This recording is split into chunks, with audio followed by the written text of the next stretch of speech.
महायुती सरकारचं कामकाज सांगताना अजित पवारांना पक्षांतरावर प्रश्न विचारण्यात आले। त्यावेळी बबन शिंदे यांच्या प्रश्नावर एकनाथ शिंदे यांनी मिश्किल उत्तर देत एकच हशा पिकावला। कोण कुठे पक्षांतर करताय त्यावरून काय प्रतिक्रिया येत आहेत पाहूया त्या संदर्भातला हा रिपोर्ट। गंभीर हूं, आप सब झूठ बोल रहे हैं। बहन के वहां गया नहीं। किसने कहा बहन के गया?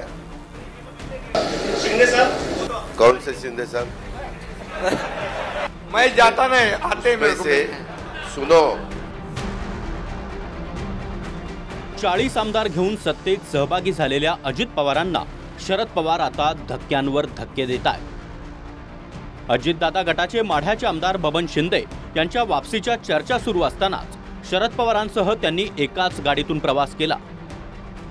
दुसरीकडे जुन्नरमधील अजित पवार गटाचे आमदार अतुल बेनके यांच्या भेटीनंतर आता त्यांचे बंधू अमोल बेनके यांनी देखील शरद पवारांची भेट घेतली आहे। त्यावर अजित पवारांना प्रश्न विचारल्यावर बेनकेंच्या भेटीचं वृत्त त्यांनी नाकारलंय। सवाल अजितदादा से है। अजितदादा, आपके पार्टी के एक विधायक कम होते जा रहे हैं। चौहान जी ने पार्टी छोड़ी, अब बेनके कल पवार साहब से मिले हैं और शिंदे भी पार्टी छोड़ रहे हैं। एक विधायक कम क्यों हो रहे हैं, क्या वजह है? आप फिक्र मत करो, मैं गंभीर हूँ। आप सब झूठ बोल रहे हैं। बहन के वहां गया नहीं। किसने कहा बहन के गया? अरे नहीं रे बाबा, अरे नहीं रे बाबा, बहन के नहीं गया था। दरम्यान पत्रकारांना बबन शिंदे देखील शरद पवार गटाच्या वाटेवर असल्याचा प्रश्न विचारला। त्यावेळी एकनाथ शिंदे यांनी मिश्किल उत्तर देत चांगलाच हशा पिकवला। शिंदे साहब। कौन से शिंदे साहब?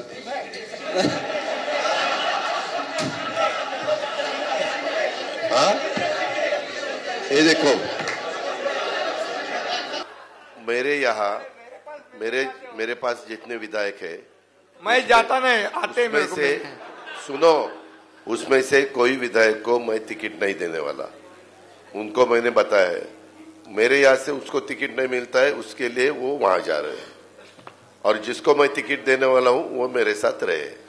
आपको कोई विनोद, जो लोग वहां से यहाँ आते हैं उनके बारे में पूछता नहीं। हाँ, इतना टोल माफ कर दिया, सब माफ कर दिया, पत्रकारों का मंडल बनाया तो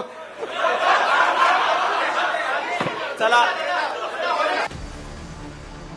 राज्यपाल नियुक्त आमदारांच्या मुद्द्यावरून पुण्यातील अजित पवार गटात धुसफूस सुरू झाली आहे। दीपक मानकर यांनी शहराध्यक्ष पदाचा राजीनामा देण्याची घोषणा केली आहे। तर पक्षामध्ये रुपाली चाकणकरांना कशा प्रकारे विविध पदं मिळतात यावरून खदखद व्यक्त होतीये। आणि पक्षामध्ये कसं एकतर्फी प्रेम करून नाही चालत आपल्याला, नाही का?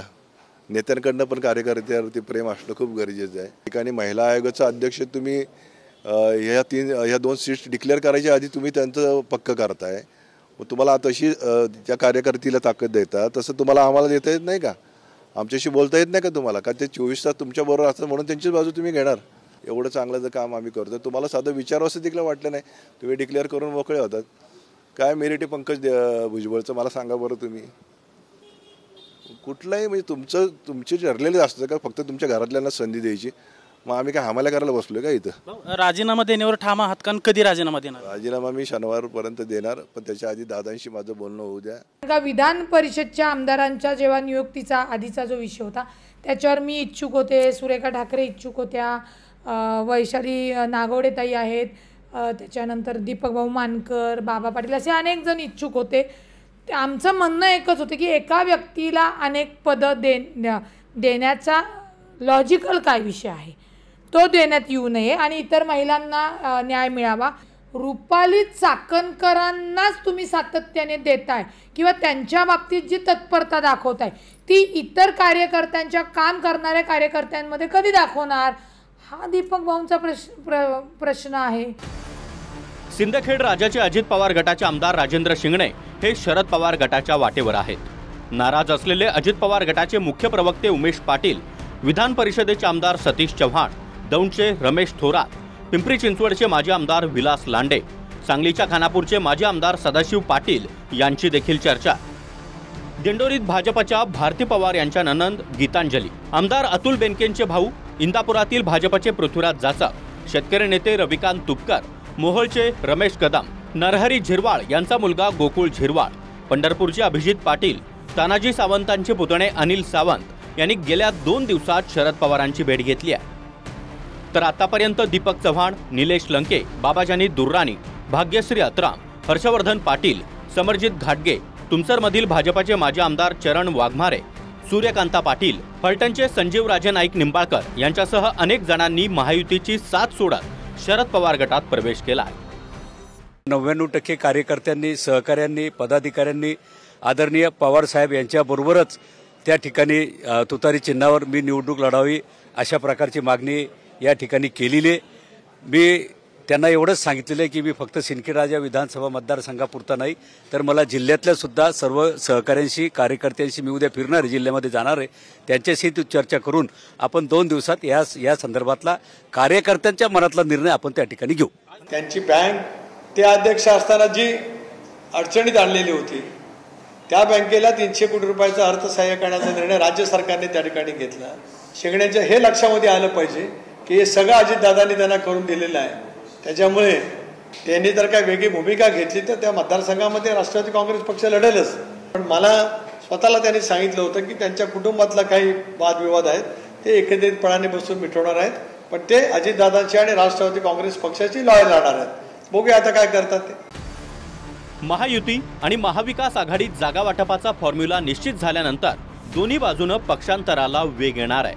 मात्र महाविकास आघाडीमध्ये सध्या भंगार लोकांचं इन्कमिंग सुरू असल्याचं म्हणत शिंदे गटाच्या शहाजी पाटलांनी पक्षांतरावर टीका केली आहे। महाविकास आघाडी जी सुटली काय नाही तुम्हाला सांगतो, सगळे नेता आहेत, उद्धव साहेब आहेत, ते पवार साहेब आहेत, सगळे साहेबच आहेत ती सगळी। कोण मॉल टाकतोय एखादा, कोण शाळेची पुस्तकं वह्या विकणार दुकान टाकतोय, पण या महाविकास आघाडीने आता भंगार गोळा करायला महाराष्ट्रात सुरू केलंय। भंगारचा पडीक माल कुठं आहे तेवढा उचलत्या ते इनकमिंग झालं, इनकार कसलं इनकमिंग काय, महाराष्ट्रातला तमाम मतदारा इनकमिंग एकनाथ शिंदे एका नावाभोवती झालेला आहे। आता कुणाचं काय चालत नाही, सगळ्यांनी बसा, शांत राहा, गुडघं दुखवून घ्यायचं ना हातात बावटं चोळायचं संध्याकाळी सारखं असं करून काय जा फायदा होणार नाही। Bureau report, TV9 Marathi.